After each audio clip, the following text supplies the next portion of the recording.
Bismillahirrahmanirrahim. Alhamdulillahirabbil alamin. Nahmaduhu wa nasta'inuhu wa nastaghfiruh.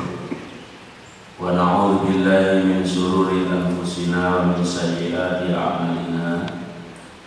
May yahdihillahu fala mudilla lahu wa may yudlil fala hadiya lahu. Asyhadu an la ilaha illallah wahdahu la syarika lah. Wa asyhadu anna Muhammadan abduhu wa rasuluhu la nabiyya ba'dah. Allahumma shalli wa sallim ala Muhammadin sallallahu alaihi wasallam wa ala alihi wa azwajihi wa dzurriyyatihi wa man tabi'ahum ila yaumil qiyamah. Qala Allah Ta'ala fi kitabihil karim, ya ayyuhalladzina amanu taqullaha haqqa tuqatih wa la tamutunna illa wa antum muslimun. Ya ayyuhan nasu taqu rabbakum alladzi khalaqakum min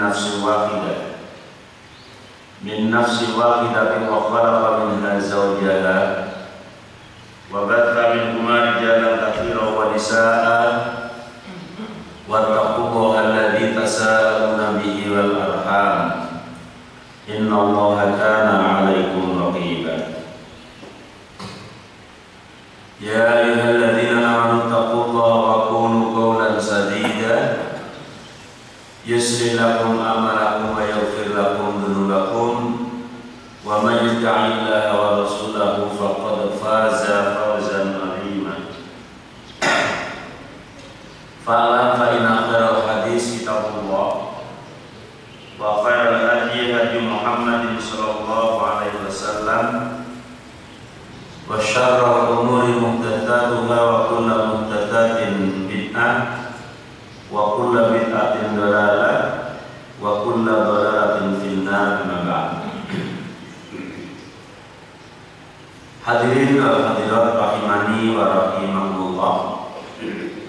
Alhamdulillah, puji syukur kehadirat Allah Subhanahu wa ta'ala, yang mana pada pagi hari ini Allah masih berkenan memberikan nikmat, rahmat, anugerah kepada kita semua, sehingga kita pada pagi hari ini bisa melaksanakan ibadah bersama, yaitu sholat subuh berjamaah tanpa ada halangan suatu apapun, dan kemudian diteruskan dengan ta'lim doa ilmi. Semoga yang menjadi jerih payah kita semuanya senantiasa diterima di sisi Allah Subhanahu wa ta'ala. Amin ya rabbal alamin. Shalawat dan salam semoga tercurahkan kepada Nabi kita Muhammad sallallahu alaihi wasallam beserta para sahabatnya, para keluarganya, wa azwajihi, beserta juga para istri-istrinya, dan juga kepada pengikut setianya ila yaumil qiyamah. Hadirin rahimani wa rahimakumullah. Benar sesuai yang disampaikan oleh Ustaz Hamzah tadi, kita sudah sampai surat Al-Baqarah ayat pertama. Bismillahirrahmanirrahim. Bismillah sudah dijelaskan di surat Al-Fatihah. Alif Lam Mim. Alif Lam Mim.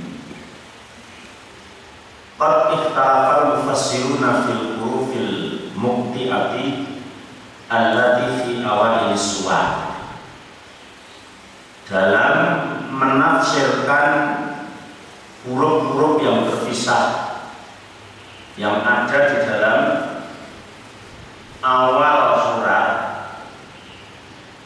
Maka para ulama berbeda pendapat. Ahli tafsir al-mufassirun qad ikhtalafa. Jadi memang selalu saja dalam hal-hal memberikan makna, menafsirkan, kemudian menetapkan sebuah hukum, itu selalu ikhtilaf. Berbeda pendapat itu suatu hal yang mesti. Jadi al-mufassirun qad ikhtalafa fi tafsiri al-hurufi al-muti'ati allati fi awal suwar. Sungguh para ulama ahli tafsir berbeda pendapat dalam menafsirkan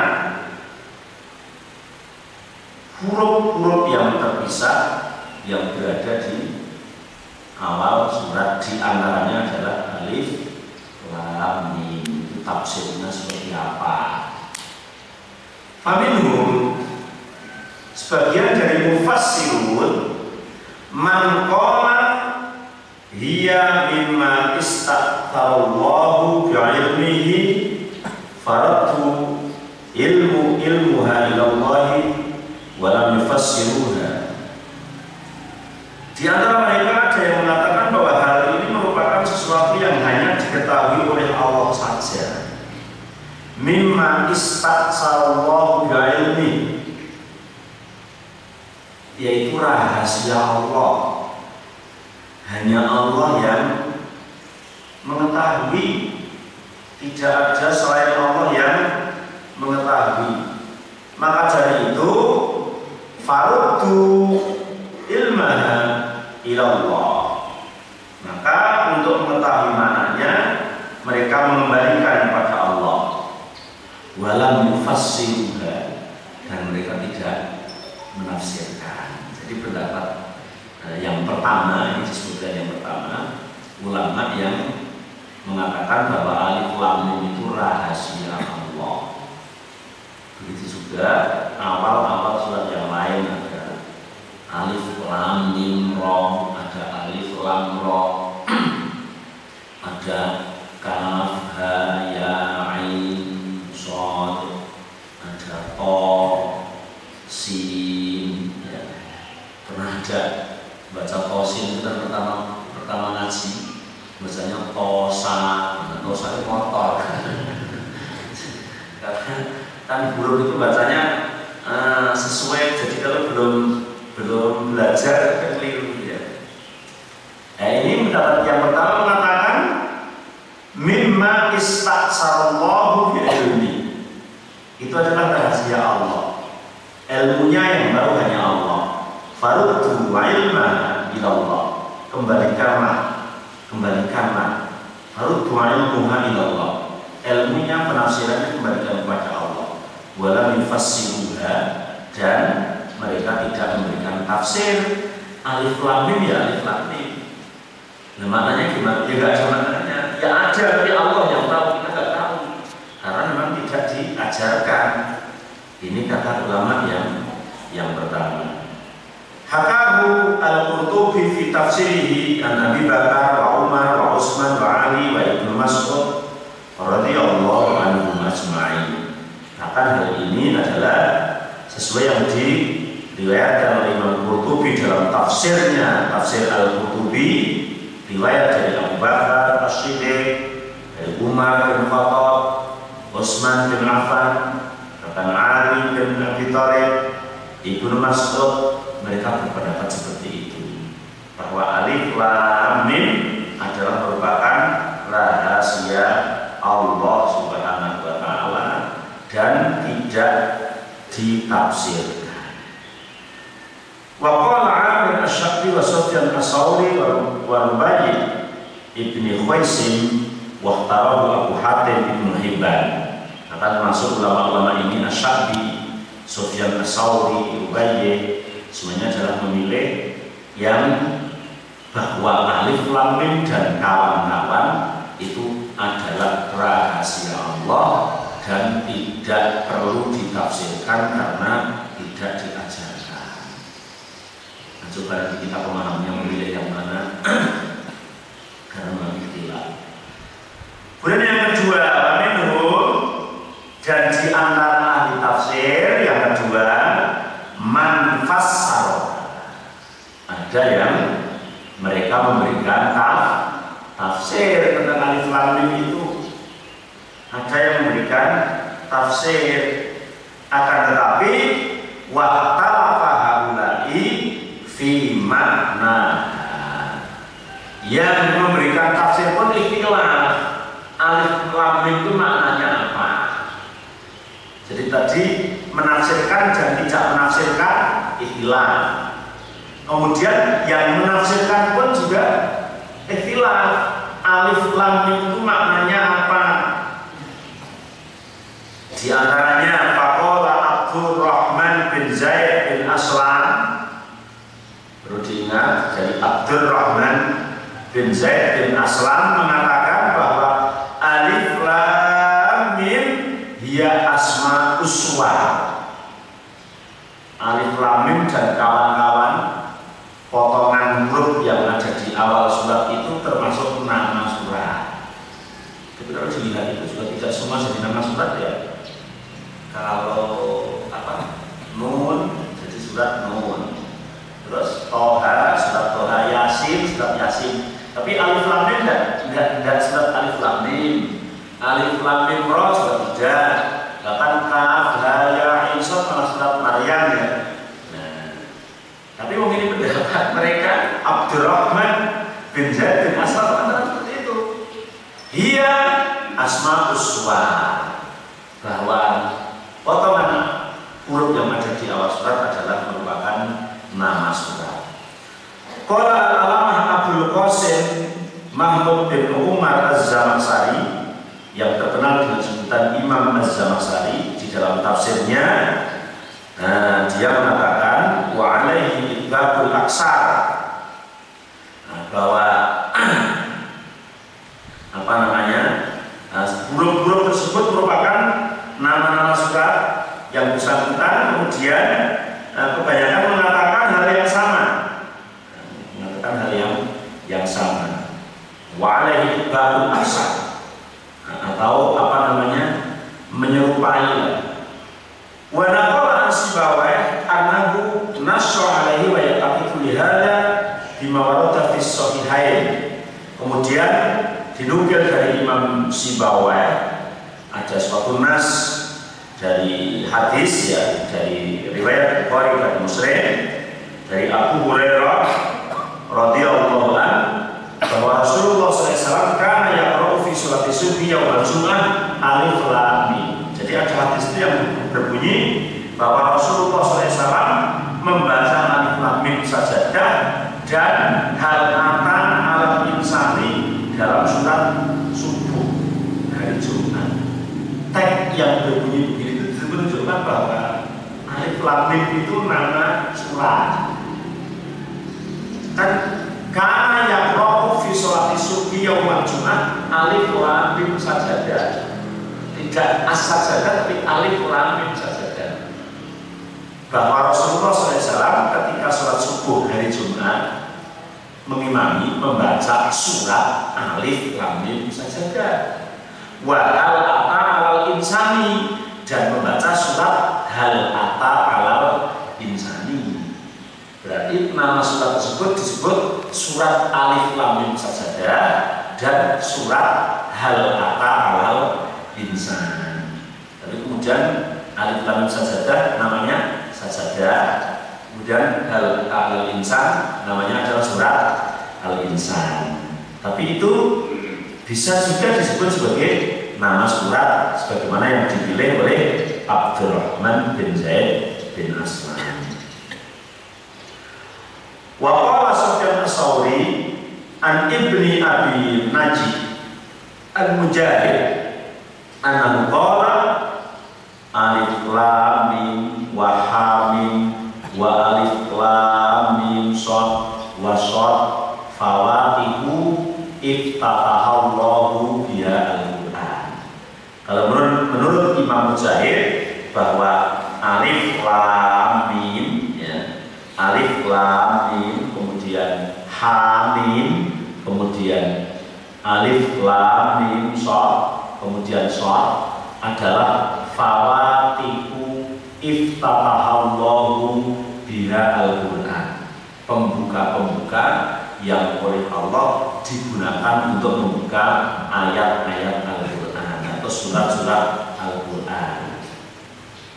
Jadi kalau menurut Abdurrahman tadi adalah nama surat, kalau menurut Mujahid adalah pembuka surat, bukan nama surat tapi pembuka surat. Wa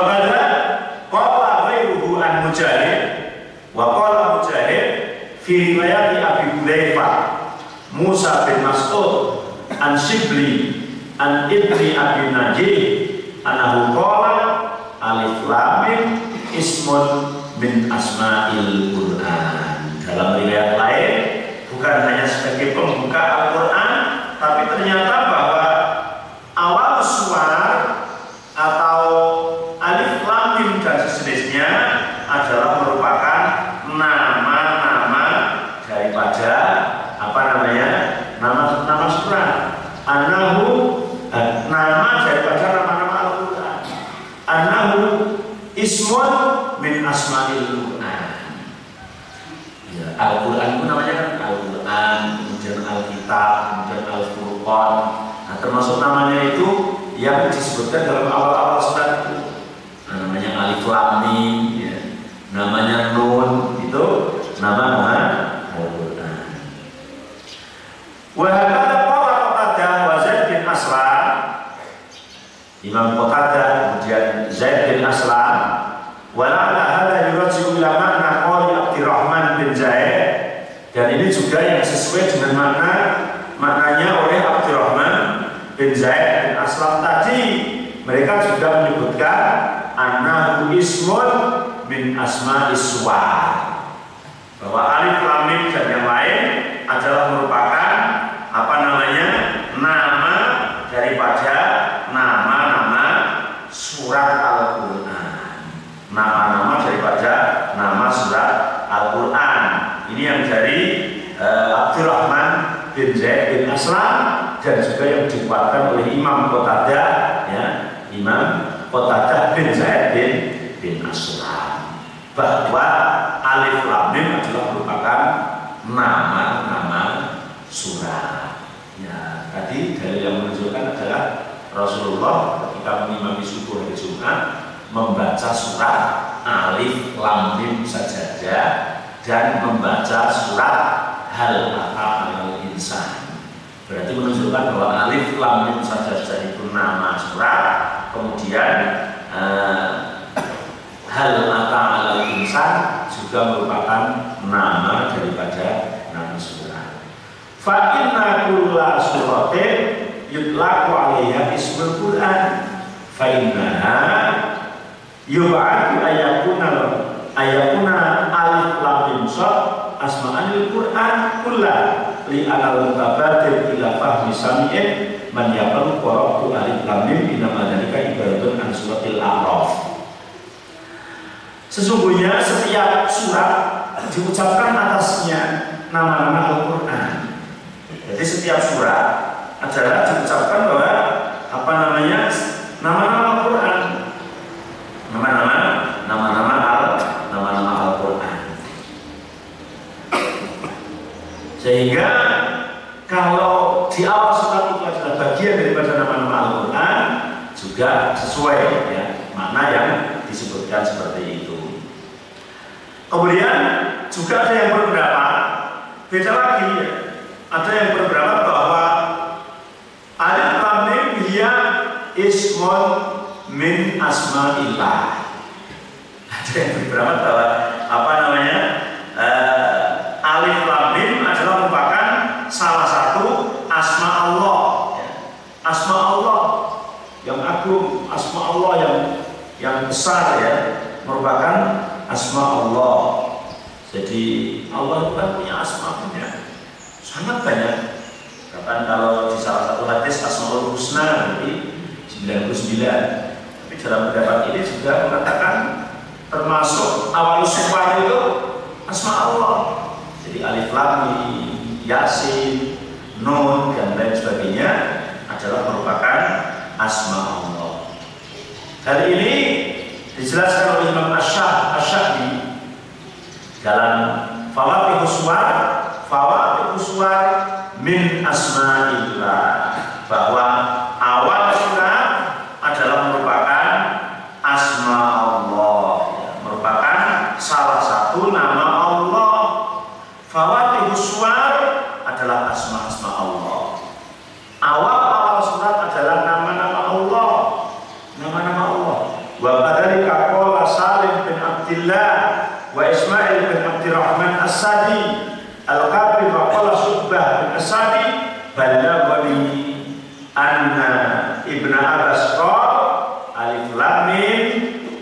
ismun min asma'illahil a'zam.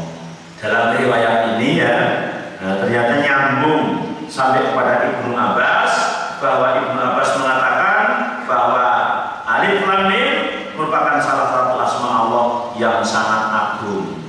Min asma'illahil a'zam, nama Allah yang agung. Ini yang dari Ibnu Abbas, yang sangatnya nyambung sampai kepada Ibnu Abbas. Hadza rawahu Ibnu Abi Hatim hadis Syu'bah wa rawahu Ibnu Jarir, dan juga yang diriwayatkan oleh Ibnu Jarir an Ibnu Mahdi an Syu'bah, sa'altu as-Sadi, aku bertanya kepada Imam As-Sadi, Imam As-Sadi, pertanyaanku adalah an hamim wa qasin wa alif lam mim. Aku bertanya kepada sahabat As-Sadi mengenai hamim, qasin dan alif lam mim. Faqala Ibnu Abbas, maka ternyata Ibnu Abbas menjawab, dia ismullahil a'zam, itu adalah nama Allah yang agung. Ismullahil a'zam, asma Allah yang agung. Ini semuanya ada riwayatnya, sehingga tentang ikhtilaf tadi ya memang ikhtilaf. Nah, dari riwayat ini mengatakan bahwa awal suar adalah nama-nama Allah. Mungkin kalau kita nggak ngaji alif lam mim, setiap saat kita juga membaca apa sih maknanya. Ya, wallahu a'lam bimuradi, biasanya dalam tafsir yang singkat itu tetap wallahu a'lam bimuradi. Allah lah yang tahu muradnya, yang tahu maksudnya. Kita hanya sebatas membaca alif lam mim. Tapi setelah mengetahui beberapa riwayat ini, mungkin dalam hati kita bisa, oh iya, ini sebagian mengatakan nama surah, nama Al-Quran, sebagian mengatakan bahwa ini adalah asma Allah Subhanahu wa Ta'ala. Qala Ibnu Jarir wa hadatsana Muhammad al-Musanna hadatsana Nu'man hadatsana Syu'bah an Israil As-Sadi an Murrah al-Hamdani qala Abdullah fadzakara, maka Abdullah menyebutkan sama dengan yang dari Ibnu Abbas, dia asmaullahi al-a'zam, dia adalah nama Allah yang besar, nama Allah yang agung. Kemudian bahkan mislahu an Ali wa Ibni Abbas, wa qala Ali Ibni Abi Thalha an Ibni Abbas, sama juga dari Ibnu Abbas, dari Ali bin Abi Thalha mengatakan huwa ismun aqsamallahu bihi wa huwa min asma'illah ta'ala. Ya, mereka ditanya tentang alif lam mim dan sebagainya merupakan qasam. Qasam itu kismun itu sumpah. Wa kismun aqsamallahu bihi, sumpah yang Allah bersumpah dengannya. Wa huwa min asma'illah, dan itu merupakan salah satu dari nama Allah. Karena Allah sering bersumpah menggunakan namanya sendiri. Bahkan Allah sumpah dengan makhluknya. Sehingga dalam riwayat ini disebutkan bahwa awal suar merupakan salah satu dari nama Allah yang digunakan oleh Allah untuk sumpah.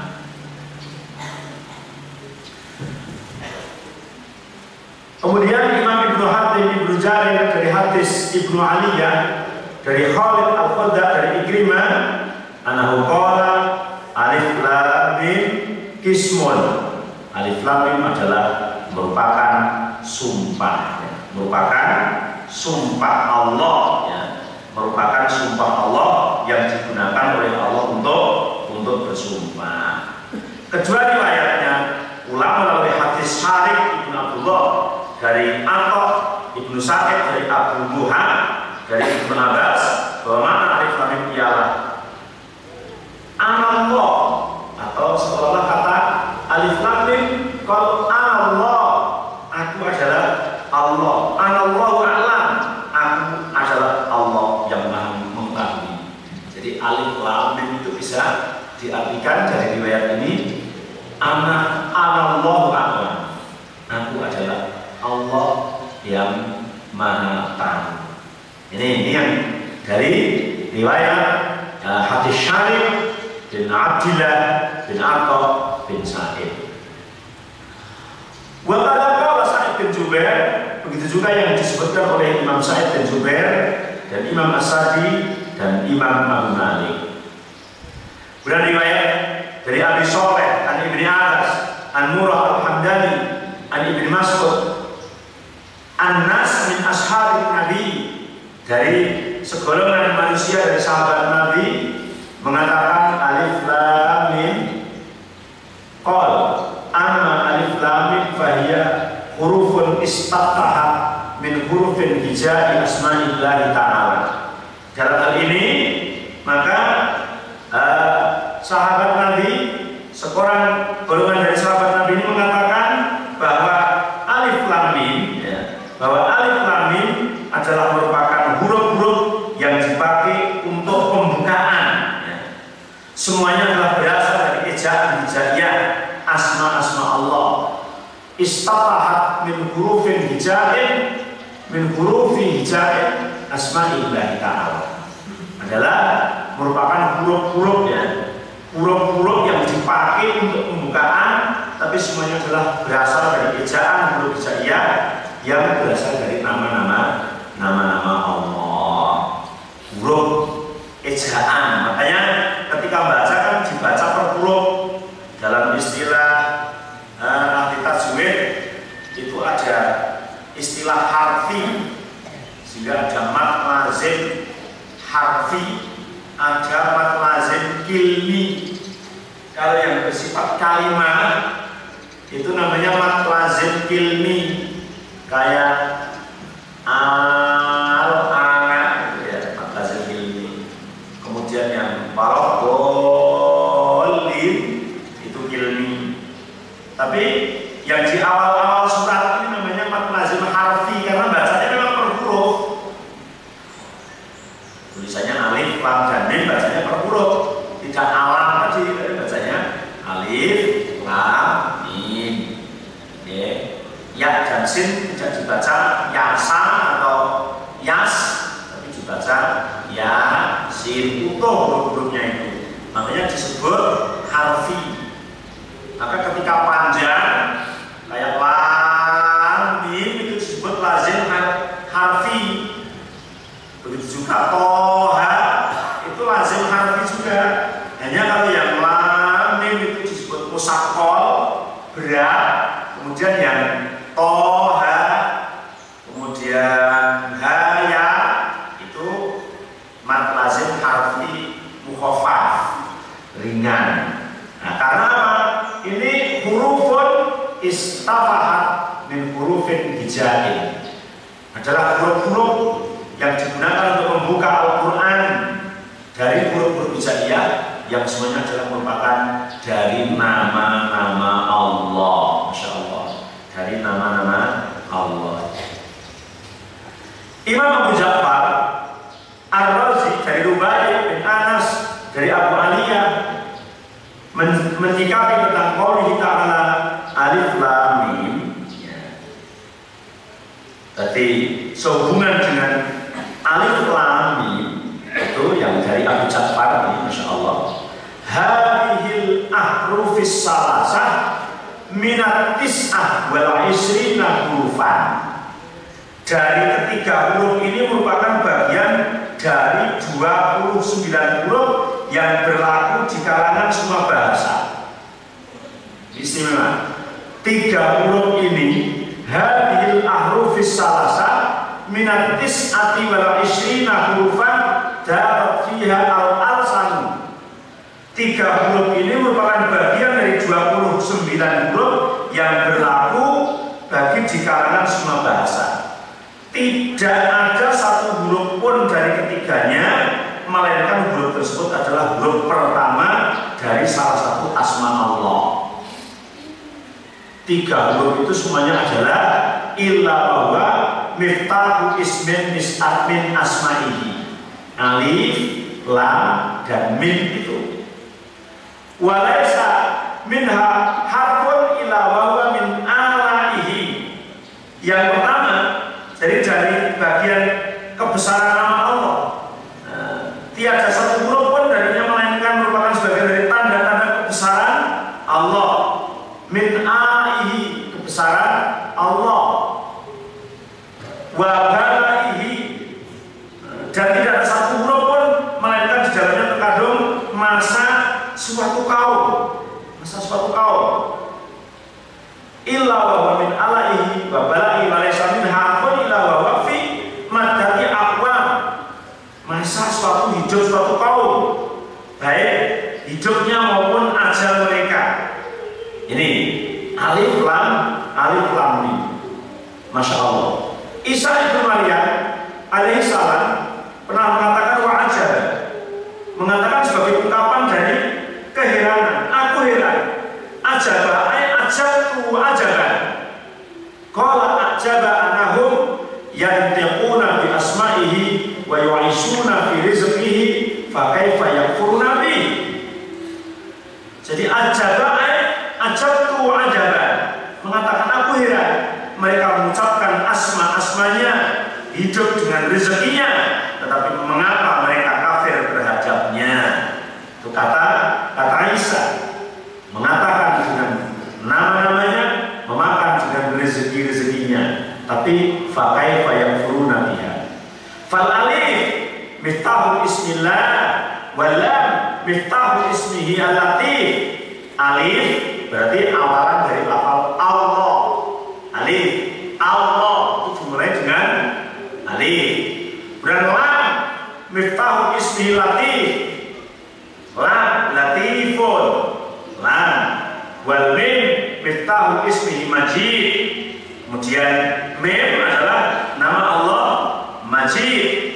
Kalau latif yang maha lembut, Majid yang maha agung. Allah, nama Allah itu sendiri. Alif lam mim, berarti alifnya adalah Allah, lamnya adalah latif, kemudian mimnya adalah Majid. Ini dalam riwayat ini tersebut dalam kitab tafsir Ibnu Katsir ini.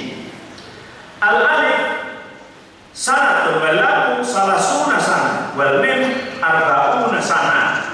Dan huruf alif adalah tanda-tanda kebesaran Allah, huruf lam adalah sifat latif Allah, sedangkan huruf mim sifat majidullah, menunjukkan masa 1 tahun, huruf lam menunjukkan masa 30 tahun, dan huruf mim menunjukkan 40 tahun. Ada keterangan yang menjelaskan seperti itu dalam keterangan ini.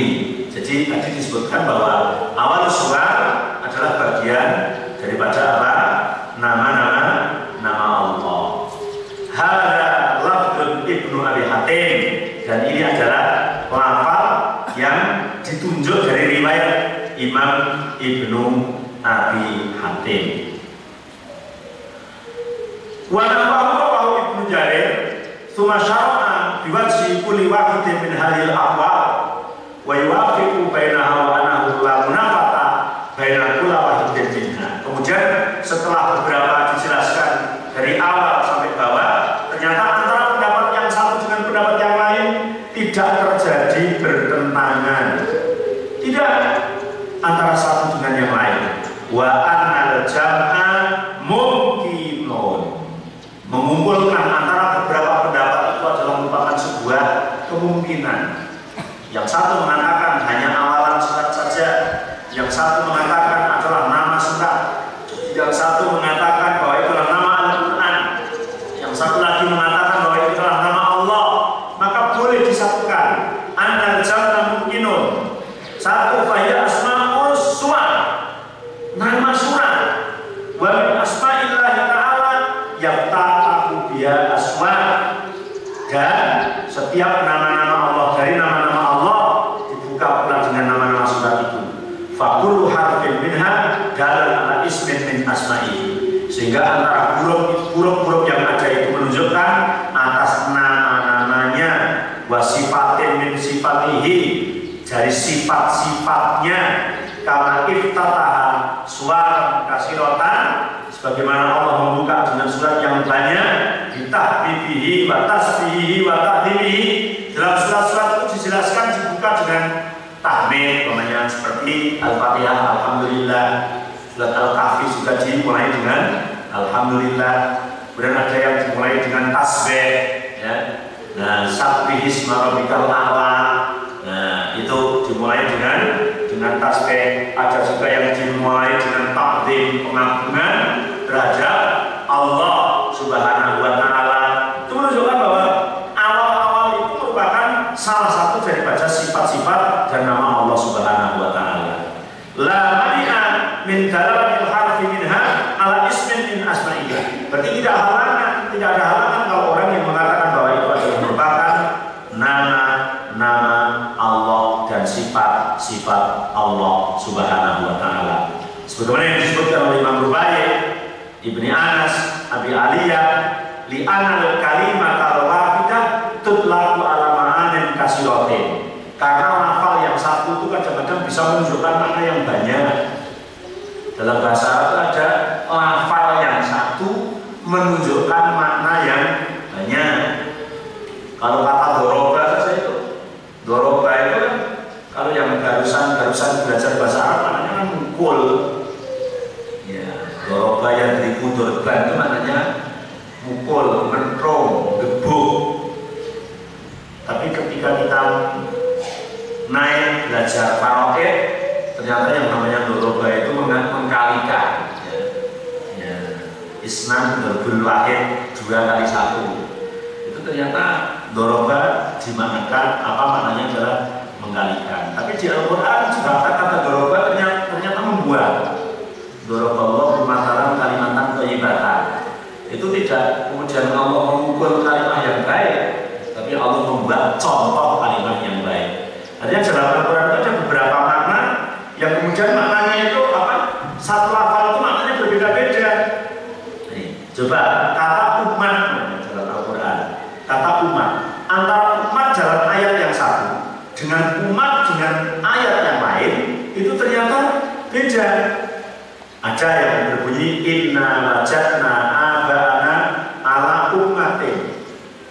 Sesungguhnya kami telah menemukan pada bapak-bapak kami ala ummatin atas umat. Ternyata umat ini tutlaku biha ar-rajul al-muti' lillah. Umat itu yang dimaksud adalah seorang laki-laki yang taat kepada Allah. Inna wajadna abana ala ummatin. Aku telah menemukan para bapak-bapak kami atas mengikuti seorang laki-laki yang taat kepada Allah. Ternyata umat di situ dimanai seorang laki-laki yang taat kepada Allah. Tuh, umat ya. Kemudian di ayat yang lain ada kata umat lagi. Inna Ibrahima kana ummatan qanitan lillahi hanifan wa lam yakun minal musyrikin. Sesungguhnya Ibrahim adalah umat qanitan yang patuh lillahi pada Allah, hanifan condong wa lam yakun minal musyrikin, dan Ibrahim tidaklah orang yang musyrik. Lah umat itu artinya di sini ternyata waktu lalu biha al jamaah. Umat di sini yang dimaksud adalah imam jamaah. Inna Ibrahim kana ummatan. Dia adalah imam, ya, jamaah yang perlu diikuti. Dalam ayat yang lain ada yang berbunyi wajah alaihi ummah minan nasi yaskun. Wajah alaihi ummah, ditemukan ummah minan nasi yaskun. Walau ba'asna fi kulli ummah rasulan. Ternyata umat di dalam 2 ayat ini tutlaku wa yuradu biha al-qim wa huwa adah masa. Wajada alaihi ummah minan nas yaskun, ditemukan setiap masa dari manusia. Walau ba'asna fi kulli ummah rasulan, dan sungguh aku telah mengutus pada setiap masa. Umat yang dimaksud di sini adalah setiap masa. Rasulan diutus seorang rasul. Ternyata umat itu sendiri maknanya adalah macam-macam. Sehingga kalau awal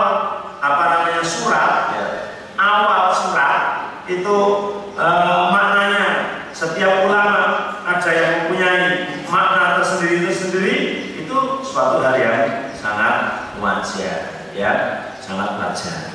Ini wa qala alladziina ja'u huma wa ta'ala ba'da ummah ay bataki. Yang dimaksud ummah di sini adalah merupakan suatu waktu. Imam Al-Qurtubi mengatakan di dalam hadis man a'ana ala qatli muslimin bi syatri kalimat al-hadis wa Sufyan wa ayaqulu fi qatli qala Qasif al-Mujahid ana qala fawati uswa uluha. Barang siapa yang menolong atas membunuh seseorang bi syatri kalimat dengan separuh kalimat. Di sini kok ada separuh kalimat? Ternyata di sini adalah menunjukkan bahwa awal suara itu adalah merupakan suatu hal yang menunjukkan makna, bukan yang tidak ada maknanya.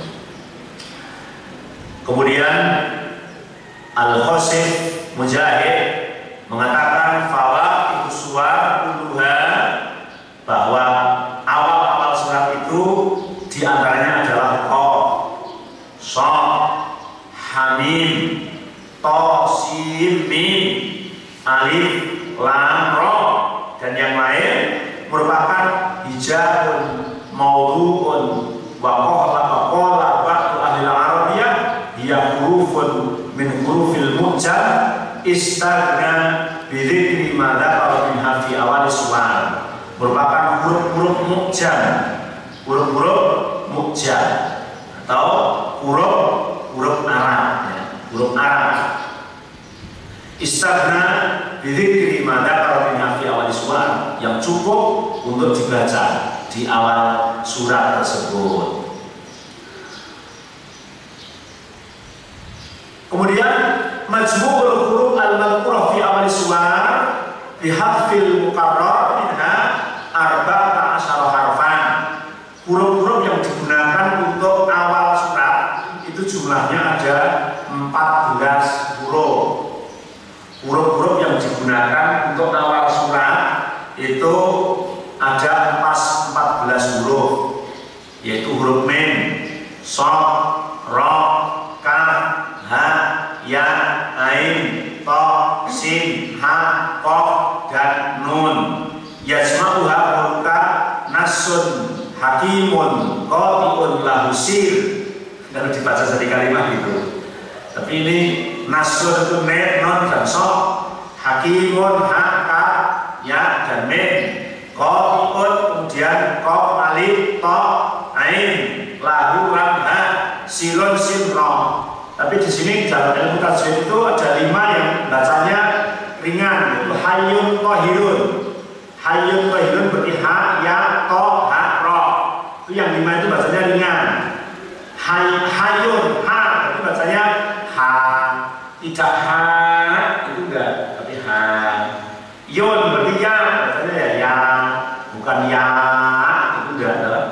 Thahirun, to, to. Hirun, ha, ha, to, ha. Terus ro, hayyun, thahirun. Nah, selain yang 5, jadi 14 sampai 5 9. Berarti yang 9 selain alif itu bacanya panjang.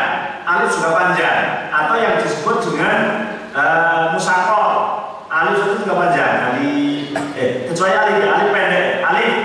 Nah, berarti yang mat pendek itu 5, kemudian yang tanpa mat 1 yaitu alif, kemudian selain itu tinggal 8, berarti panjang menjadi mushaqal.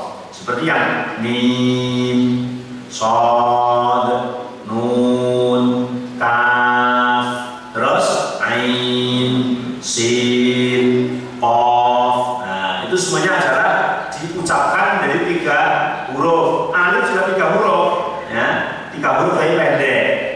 Kemudian yang 5 tadi hanya dibaca 2 huruf, ha, to, itu. Ini cara baca dalam awalus suar, awal-awal surat tersebut. Wahia ismul huruf ada kan wal madhkur minha asyraf minal madrub. wa bayan dari kami sona'ati tasrif. Ini semuanya adalah separuh-separuh huruf ya. Akan tetapi ketika Rasulullah mengatakan bahwa orang membaca Al-Quran itu pahalanya banyak ya, pahalanya 1 huruf 1 derajat. Aku tidak katakan bahwa alif lam mim itu adalah 1 huruf, tapi alif lam mim itu adalah alif 1 huruf, lam 1 huruf, dan mim 1 huruf. Jadi ternyata alif lam mim itu sudah membaca 3 huruf. Kalau 1 hurufnya 10 derajat, berarti sudah mendapat 30 derajat. Kaf, ha, ya, ain, shad sudah sekaligus mendapat 50 derajat. Kan begitu, Masya Allah. Tapi begitu indahnya, begitu besarnya pahalanya, begitu istimewanya, itu masih saja orang itu belum tertarik sekali, semangat sekali dengan membaca Al-Quran. Ya masih sedikit lah yang tertarik. Artinya dari jumlah sekian banyak umat Islam itu bahkan masih ada yang tahu kalau ditanya kitab apa itu Al-Quran, tapi belum pernah membuka Al-Quran. Itu ada. Ada yang megang mushaf itu sekali ketika menyerahkan meskawin kepada istrinya. Ya, ini meskawin itu serahkan. Ya, seperangkat alat sholat dan 1 mushaf Al-Quran. Sampai anaknya 5 itu pasti jirah. Dan belum pernah tersentuh, Masya Allah. Itu kan ngeri. Padahal besok di kuburan mau ditanya, Bama Imam bukan, Imam Sopo ngomongnya Al-Quran, si ngomongnya kan nggak mulutnya, tapi benar-benar pernah membaca Al-Quran atau tidak. Ya kadang-kadang Al-Quran itu dibaca ketika butuh, ketika dia butuh ya.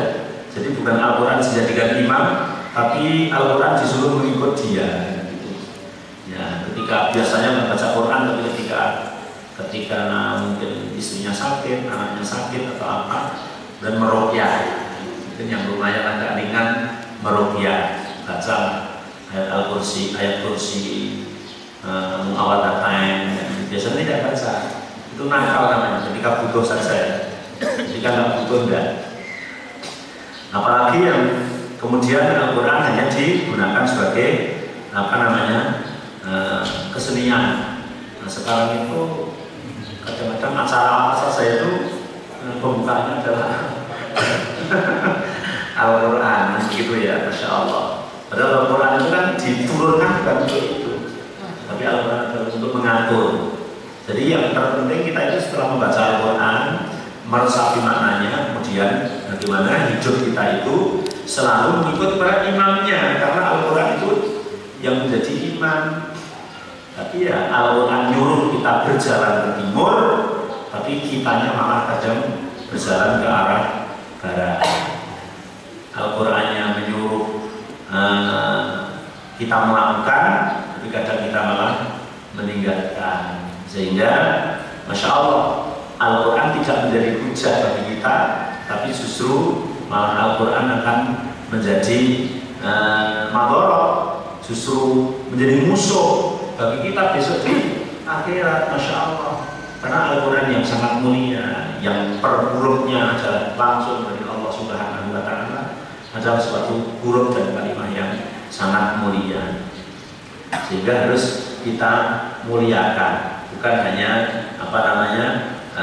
buat kesenian dan lain sebagainya. Ini alif lam mim.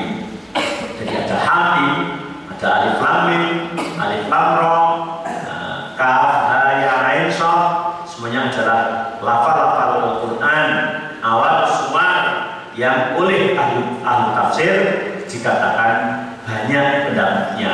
Di antaranya yang pertama, pendapat yang paling selamat mungkin bahwa aslam bin salafis soleh, bahkan itu termasuk dari 4 sahabat mengatakan serahkan saja kepada Allah, karena memang tidak dijelaskan secara rinci oleh Rasulullah SAW. Tapi pendapat yang kedua tadi mengatakan dia adalah nama Al-Quran, tapi dia mengambil dari dalil yang kemudian Rasulullah membaca ini, dianggap itu adalah sebagai awal suwan.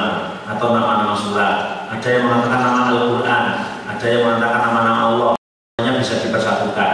Tapi yang jelas tidak kita bahas panjang lebar. Nah, kita mau mengikuti yang mana, paling utama yang bagaimana. Tapi yang jelas mari kita baca. Kemudian karena Al-Quran itu ada yang dohir, ada yang muhkama, dan ada yang yang satunya lagi adalah yang tidak muhkam, yang mutasyabihat.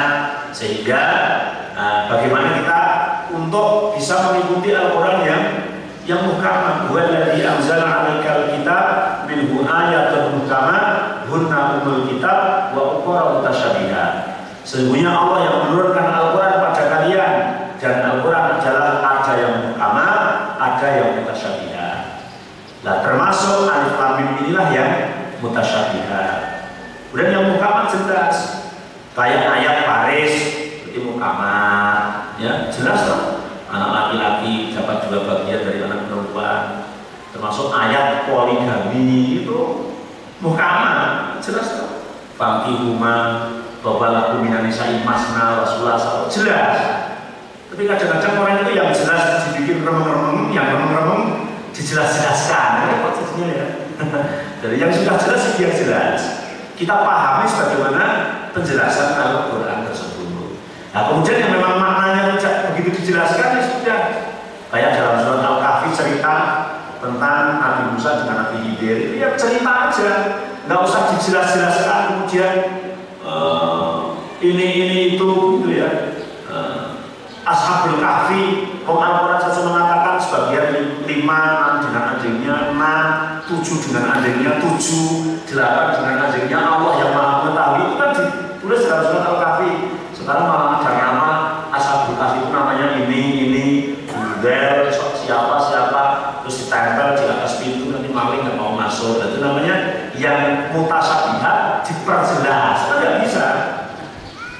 Yang mutasyabihat persilakan aja, serahkan kepada Allah. Lah, yang muhkamat dibuat remeng-remeng. Ya kayak ayat baris namanya, wah itu nggak dulu, itu nggak begini begitu. Sekarang ya lebih baiknya diperkirakan aja toh, biar lebih bijaksana, biar lebih adil. Berarti kamu mengatakan bahwa kamu lebih adil, lebih bijaksana daripada Allah. Kan begitu. Nah, begitu juga ayat poligami ini bagus ya, kan jelas ya. Wa in khiftum ala tuksitu fil yatama fankihu ma tabalakum minan nisa'i masna. Kalau kamu mampu, persilakan kamu nikah perempuan 2. Pertama kali itu al-aslu fi nikah itu kan 2. Masna langsung. Kalau 2 nggak mampu, 3 nggak mampu, 4 gitu. Nah, kemudian kalau enggak fa'ilam takdilu fawahidatan. Kemudian baru 1. Ayatnya jelas. Ya tinggal kamu mampu, enggak usah diputer-puter itu gini, jangan. Ya kalau kamu belum mampu ya jangan. Tapi ayatnya jelas gitu. Nah, yang jelas diperjelas. Yang memang mutasyabihat ya persilakan berhenti di mutasyabihat. Jangan kemudian kita dibolak-balik. Karena buat dari anzala 'alaikal kitab minhu ayatun muhkamat hunna ummul kitab wa ukhra mutasyabihat. Yang satu adalah muhkamat, itu sebagai ummul kitab, itu sebagai pedoman. Kemudian yang mutasyabihat itu cukup untuk kita baca, kita imani, kita yakini, tidak usah meminta makna-maknanya, kemudian nyari-nyari dengan wasit dan lain sebagainya, tetap akan salah.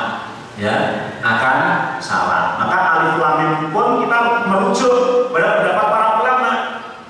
Dan ternyata pendapat yang memaknai ini itu pun semuanya tadi dari awal sampai akhir, walaupun riwayatnya sahih, akan tetapi tidak sahih. Sahih atau tidak sahih gimana? Tidak ada satupun dari Nabi yang mengatakan bahwa Nabi mengatakan alif lam mim itu ini, kan tidak ada, tidak. Jangan perhatikan dari awal tidak ada.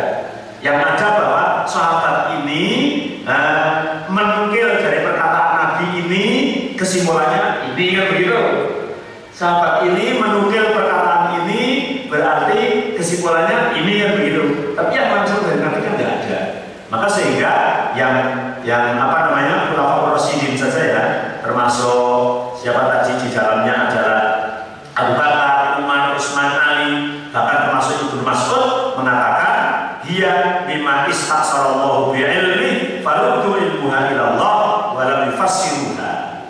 Mereka adalah bahwa alif lam mim dan saudara-saudaranya itu adalah rahasia Allah, khusus bagi Allah, dan yang paling tepat adalah tidak menafsirkan, dan maknanya adalah dikembalikan kepada Allah Subhanahu wa Ta'ala.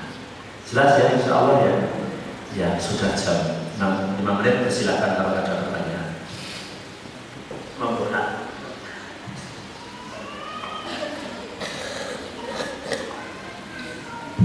Monggo.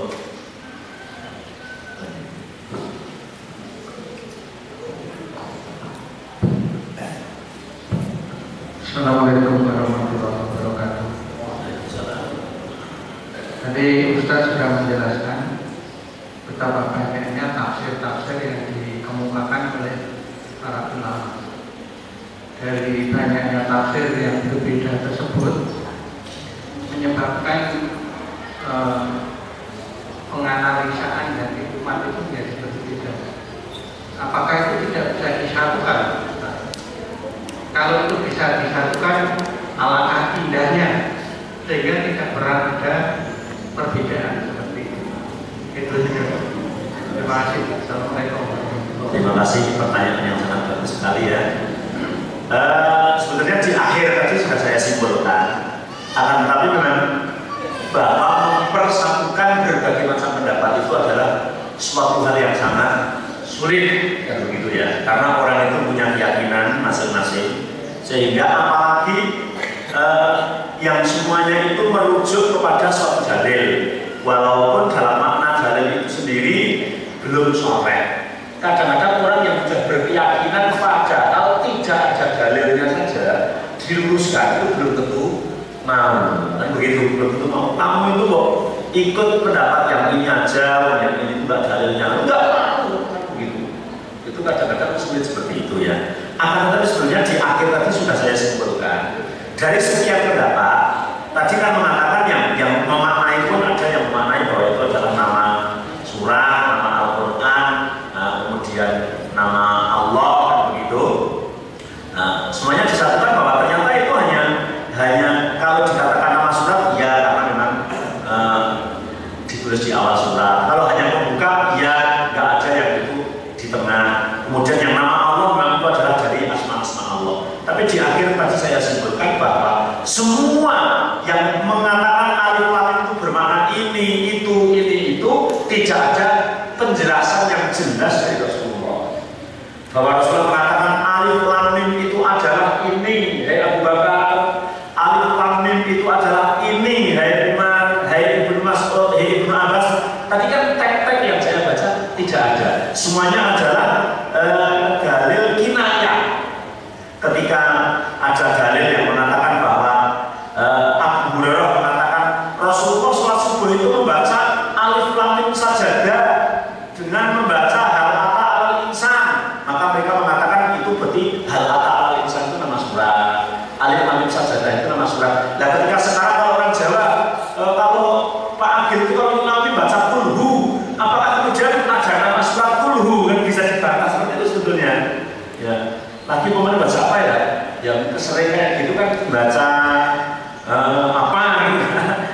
Padahal kan di Indonesia terkenal kul huwallahu ahad, kemudian kul a'udzu bil falaq, kul a'udzu binas itu terkenal surat kulhu begitu ya. Padahal kan tidak ada nama surat kulhu itu tidak ada. Maka sehingga yang selamat disangka bahwa alif lam mim dan teman-temannya itu insya Allah, apalagi ini menjadi pilihan ulama rasyidin yang tahu hanya Allah dan tidak ada makna yang jelas. Jadi disatukannya ke situ. Hanya saja ketika ada orang mengatakan saya pilih yang ini, saya pilih ini, persilakan, karena itu memang ada ulama yang berpendapat seperti itu. Tapi yang terbaik adalah kembalikan pada pilihan ulama rasyidin bahwa alif lam mim adalah mimma istaghfarallahu bi ilmi farudduha ilmuha ilallah wa lam yufassiruha. Rahasia Allah, ilmunya kembalikan kepada Allah dan tidak perlu menafsirkan ya, karena memang tidak ada tafsir yang jelas atau yang sahih. Begitu Pak, insyaallah. Ini ada pertanyaan. Bagi wanita yang melaksanakan sholat subuh di rumah, kemudian mendatangi majelis ilmu seperti pagi ini, apakah masih boleh melaksanakan sholat sunnah suruh atau isyraq? Ya, memang sholat isyraq itu dalilnya itu kan orang yang jamaah subuh di masjid, kemudian tidak pergi-pergi, nunggu sampai terbit matahari, sekitar 10 atau 15 menit dari terbit matahari itu melakukan sholat 2 rakaat. Nah, sebenarnya itu adalah sholat duha yang diawalkan, tapi karena beriringan dengan suruh isyraq disebut sholat isyraq. Memang itu istimewa, mendapat pahala seperti umroh tamat. Nah, sehingga kalau ditanya kiranya yang sholat di masjid lain kemudian mendatangi ke sini, atau wanita yang dari rumah kemudian mendatangi ke sini, apakah boleh melakukan sunnah suruh? Kalau bolehnya sholat kalau sudah waktu duha ya boleh, tapi faidah daripada dalil itu maka tidak pas, karena memang dalilnya mengatakan barang siapa yang sholat subuh berjamaah di masjid itu kemudian tidak pergi-pergi sampai terbit matahari, kemudian setelah 10 atau sudah naik sedikit, bahasanya sih tidak ada menitan di situ, melakukan sholat 2 rakaat, maka faedahnya seperti umroh sempurna dan sempurna. Sehingga yang di luar itu wallahu a'lam ya insya Allah tidak bisa. Artinya tidak mendapatkan faedah yang sama. Ya nunggu saja sampai matahari naik sedikit kemudian sholat duha.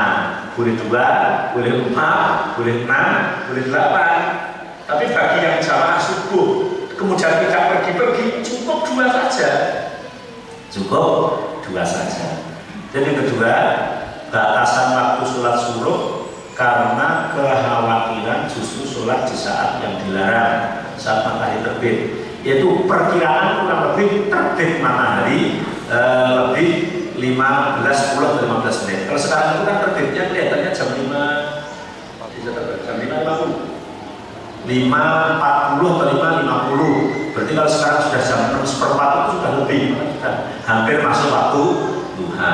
Jadi jangan, apalagi kalau bercerita pas tidak mendung itu paling enak. Kok dalam mendung ini ya? Kalau nggak mendung itu matahari kelorong-kelorong dan jangan kelihatan. Jadi mataharinya sudah cekrok bener, sudah boleh sholat suruh karena tidak pas terbit.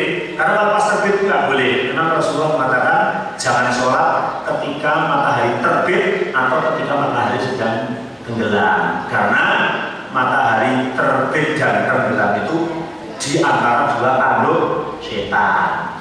Itu kata Rasulullah, ini mutasyabihat itu ya berarti tanduknya setan gede banget, gede ngumuli matahari terus di tengah-tengah itu nggak perlu dibahas, ini iman saja. Mutasyabihat ya kayak Rasulullah bersabda tentang Allah turun ke langit dunia setiap sepertiga malam. Kalau di jam di sini sepertiga malam itu kan jam 3:30. Allah turun ke langit dunia terus memanggil, hei hambaku yang berdoa, kabulkan doanya, yang meminta aku berikan permintaannya, yang istighfar minta ampun aku terima tobatnya. Nah sepertiga malam itu kan kalau putar ke barat kan sepertiga terus kan. Di sini sepertiga. Sekarang ini mungkin daerah India kan baru sepertiga, nanti sepertiga lagi. Kalau begitu Allah Ta'ala nggak kok berliane memedun, itu namanya akan memaksakan yang mutasyabihat dipaksa di akal nggak bisa. Jadi yang sifatnya mutasyabihat akal kita nggak ada, kita serahkan kepada Allah dan letaknya itu adalah iman kepada Allah Subhanahu Wa Taala. Jadi batasannya tadi adalah ketika matahari sudah jelas. Oke, silakan.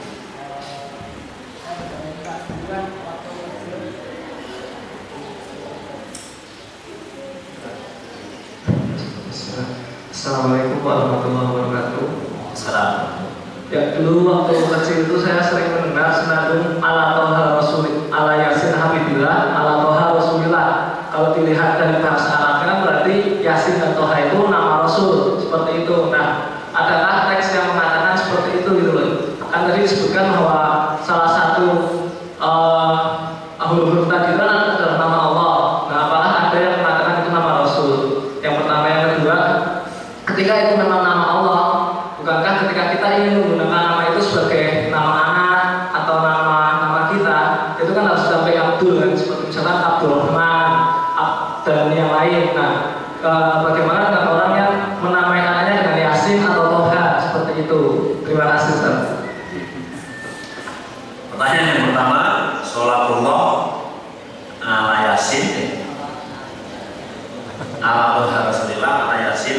billah.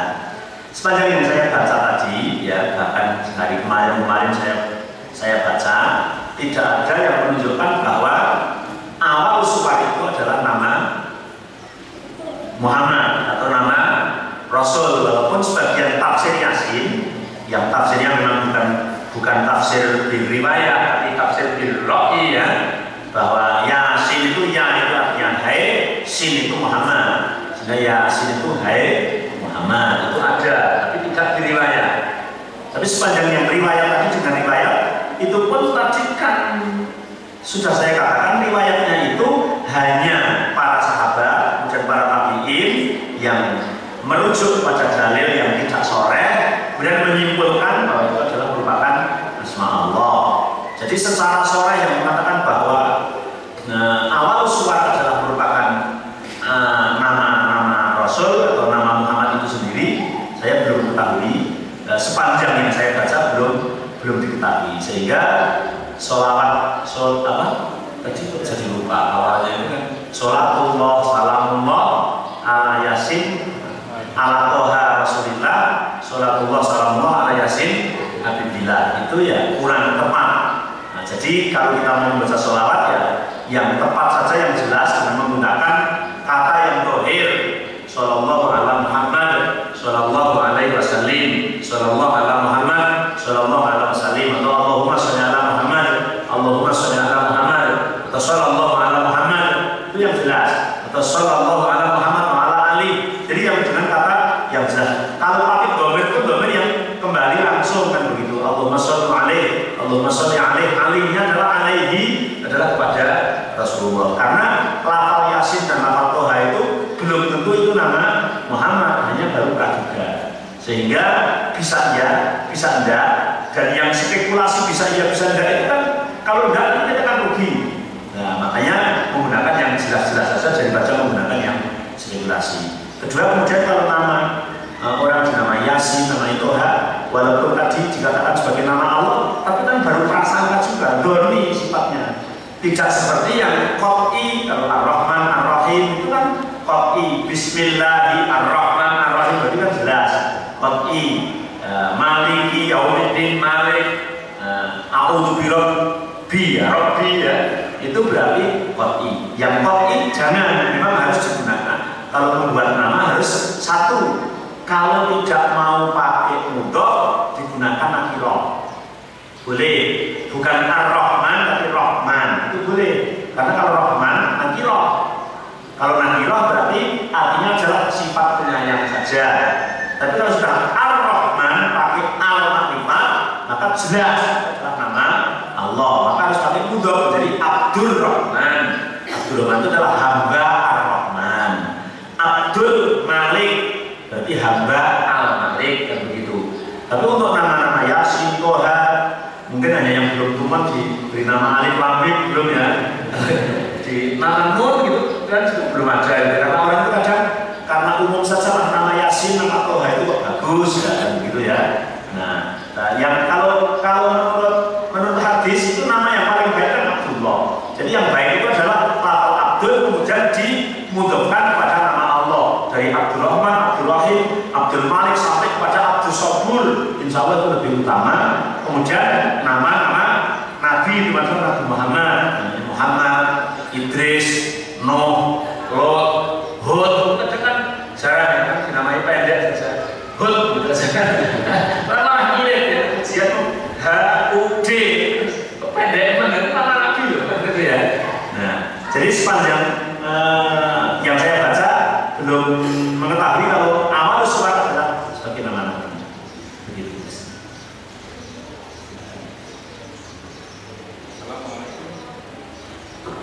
Assalamualaikum warahmatullahi wabarakatuh.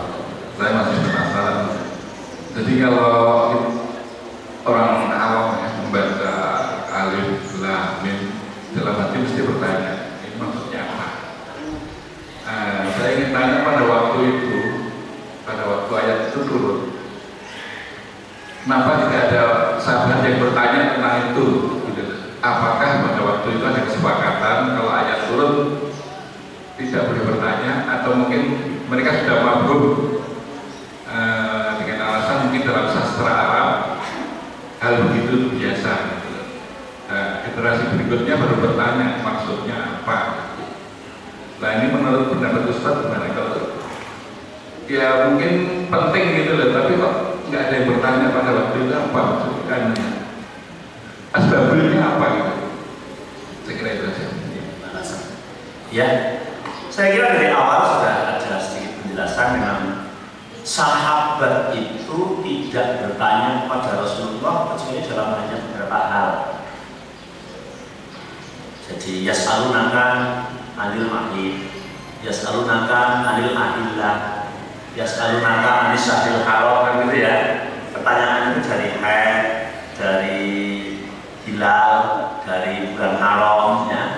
Kemudian juga para sahabat itu hanya pertanyaan-pertanyaan yang muncul pada hadis itu, apakah engkau telah dituruni surat, dan kemudian bahwa Al-Quran itu diturunkan dengan bahasa Arab yang jelas, bahasa Arab yang jelas. Maka ketika para sahabat itu tidak menanyakan dalam sebuah ayat sebagaimana alif lam mim dan lain sebagainya, sampai Abu Bakar, orang yang paling dekat pada Rasulullah, Umar yang paling dekat pada Rasulullah, dia mengatakan bahwa itu adalah merupakan sebuah rahasia Allah. Mungkin orang sehebat Abu Bakar, sehebat Umar, sehebat Utsman, Ibnu Abbas yang justru oleh Rasulullah dikatakan ahli tafsir yang paling handal gitu ya, ketika mendengar alif lam mim itu dalam hati itu sudah itu dugaan yang sudah merasa puas, merasa bahwa itu adalah rahasia Allah. Ketika Rasulullah tidak menjelaskan, maka mereka tidak banyak bertanya, sehingga para sahabat pun yang terutama adalah yang Khulafaur Rasyidin mengatakan itu adalah rahasia Allah. Apalagi kemudian ketika ada ayat yang turun di dalam surat tadi yang berbunyi bahwa huwallazi anzalal Qur'an, Allah yang menurunkan Al-Qur'an. Kemudian di dalam ayat Al-Qur'an itu ada yang muhkamat, ayat muhkamatun hunna umul kitab wa ukhra mutasyabihat. Yang pertama adalah ayat muhkamat yang berada dalam mutasyabihat. Kemudian terusan ayat itu kan ba'amanadzina fi qulubihim zaygun, orang yang dia dalam hatinya bengkok, maka dia selalu akan mengikuti ayat-ayat mutasyabihat itu. Maka dengan ayat itu turun, maka para sahabat itu ketika yang itu tidak dijelaskan oleh Rasulullah, maka mereka adalah amanna sami'na wa ata'na, aku beriman dan aku mendengar, kemudian aku mengetahui. Jadi ternyata sahabat yang tidak menanyakan justru menunjukkan kedalamannya imannya para sahabat. Maka sebetulnya sekarang harus kita itu tahu mana yang harus ditanyakan dan mana yang harus tidak ditanyakan. Artinya pertanyaan yang aneh-aneh tadi ya, sebetulnya kan memang ada peluang ketika para sahabat itu tanya kan jawabannya mesti akan wahyu gitu ya, jawabannya mesti akan wahyu. Tapi Rasulullah juga pernah ditanya dalam sebuah hadis itu, Rasulullah pernah ditanya tentang apa itu negara yang paling baik, tempat yang paling baik, pernah ditanya. Ternyata Rasulullah menyatakan aku tidak tahu.